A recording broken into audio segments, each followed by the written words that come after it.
Mais um dia de buscas ao padre Adelir de Carli. Hoje os trabalhos se concentram no sul de Santa Catarina, entre o litoral de Barra Velha e Florianópolis. Segundo as equipes, os balões encontrados ontem no mar estavam sem a cadeirinha usada pelo padre. E para entender melhor como deve ser a preparação para quem deseja voar em balões, o Paraná TV foi conversar com balonistas experientes. Pessoas que têm treinamento e estão acostumadas à preparação necessária para essa atividade.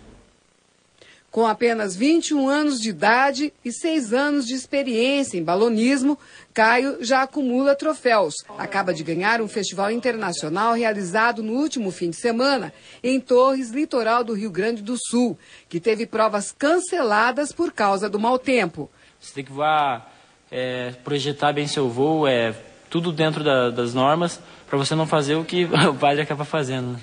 Espírito esportivo, cuidados técnicos e muita prudência foram herdados do pai, piloto com experiência de 15 anos, voando com balões, e que se surpreendeu quando soube da aventura do padre Adelir de Carli.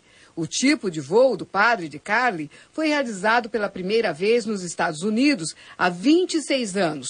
O americano usou balões meteorológicos e foi parar a 5 quilômetros de onde queria pousar. Nós viemos até uma fábrica de balões na região de Curitiba conversar com pilotos experientes. Sempre que eles vão neste cesto, equipado com 4 cilindros de gás propano, que é usado para gerar o ar quente sempre que o balão precisa subir. E o piloto leva dispositivos para uma navegação segura, entre eles o aparelho de GPS. E quando a competição é perto do mar, obrigatoriamente os pilotos usam coletes salva-vidas. Tudo começou errado, né? Ele decidiu fazer um voo, ele não tinha noção de condições climáticas. O tempo estava completamente impróprio para fazer um voo, inclusive com aeronaves motorizadas, né? Quanto mais fazer um voo com balões. A gente viu um total despreparo, assim, na realidade foi uma coisa muito, de uma forma muito amadora, né? E o que resultou foi isso, né? Num incidente, ou talvez vá chegar a se concretizar o acidente. Toda aventura ela tem um risco, mas esse risco ele pode ser minimizado desde que você tenha uma equipe técnica que te dê todo o suporte para você poder fazer esse tipo de aventura. Ele poderia ter decolado de repente de Foz do Iguaçu, ou como ele fez na aventura passada, quando ele decolou do centro do estado. A chance dele teria aumentado. A partir do momento que ele decolou, eu acho que ali ele já tinha assinado o destino dele. Pelo que a gente sabe, as condições do tempo na tarde em que o padre Adelir levantou o voo não eram nada boas. A repórter Karine Garcia conversou com o meteorologista que explica por que o padre foi levado na direção do oceano. Para entender melhor como estavam as condições do tempo, no último domingo eu converso com o José Patriota, que é meteorologista e professor de uma escola de aviação. A ideia do padre era voar sobre o oeste do Paraná. Ele acabou sendo levado para o litoral de Santa Catarina. O que aconteceu? No momento que ele decolou, havia uma área de mau tempo na região. E essa área de mau tempo, ela tem um vento ciclônico que gira no sentido dos ponteiros do relógio. Então dá para a gente perceber claramente que ele automaticamente seria arrastado para dentro do oceano.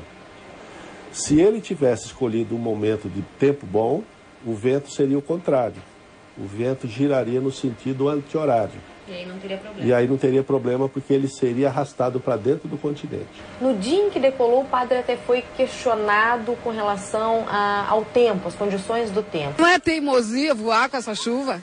Não, porque eu vou subir acima dela. Então, na verdade, o que nos desgasta é a questão da montagem disso aqui, e depois, 10 minutos eu ultrapasso ela. E depois vou voar sempre em tempo bom. Isso seria verdade se as nuvens fossem formadas por camadas estreitas. Infelizmente, ele pegou um momento em que as nuvens possuíam uma dimensão vertical significativa. Então, neste caso, ele foi envolvido por um bloco de nuvens e foi arrastado para cima. Realmente não era possível voar acima da chuva. Qual era temperatura aproximada onde ele estava? Bem, considerando que ele deve ter chegado a cerca de 6 quilômetros e sabendo-se que a temperatura diminui aproximadamente 6 graus a cada quilômetro, ele deve ter chegado a uma temperatura de pelo menos 25 graus negativos. Ele não consegue respirar direito. Existe a possibilidade de formar gelo nos balões. Os balões comuns, eles têm controle de subida e descida. E esse balão de borracha, ele só tem controle para descer. Ele não tem controle para subir. No caso, ele pegando uma corrente ascendente muito forte, ele não tem como fazer o balão diminuir a velocidade. O acidente, de alguma forma, poderia ter sido evitado mesmo ele saindo da rota prevista? Certamente. O acidente poderia ter sido evitado se ele tivesse tomado as precauções. Tá certo, então. Obrigada pela entrevista. Karine Garcia para o Paraná TV, primeira edição.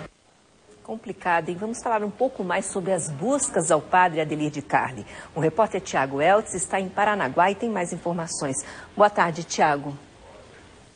Boa tarde, Mira. Aqui em Paranaguá continuam as vigílias e orações pelo padre Adelir de Carli. Ontem à noite houve uma missa com muita gente, dezenas de fiéis vieram até a igreja que ainda está em construção, uma igreja improvisada. Hoje pela manhã, um representante da CNBB e o bispo de Paranaguá falaram pela primeira vez sobre a aventura do padre Adelir. Eles disseram que sabiam dos planos do padre, que eram planos seguros, mas que não participaram da decisão dele de voar no domingo. Eles disseram que alguns fiéis chegaram a tentar convencer o padre de não decolar, mas que ele estava irredutível. Acompanhe um trechinho do que falou hoje pela manhã o secretário executivo da CNBB, Carlos Alberto Chiquim. E nós já havíamos falado dos riscos, mas o padre Adelir tem uma personalidade muito persistente, radical, é um homem de ideias firmes, então ele não teve o apoio direto da própria diocese para isso, porque correria um risco. Mas como pessoa, como cidadão, ele tem a liberdade, teve a liberdade de executar essa função, esse projeto específico. Em Santa Catarina, as buscas continuam concentradas hoje na região de Florianópolis, a mais de 50 quilômetros da costa, perto de onde ontem foram encontrados os balões. As equipes sabem que a cada minuto que passa diminuem as chances de que o padre seja encontrado vivo. De acordo com a coordenação dessas equipes, o prazo médio para que uma pessoa seja encontrada com vida no mar é de 72 horas. Esse prazo estaria terminando hoje às 9 horas da noite. Mas, de acordo com as equipes de busca, enquanto houver esperanças de que o padre seja encontrado bem, as buscas vão continuar. De Paranaguá, Tiago Eltz para o Paraná TV.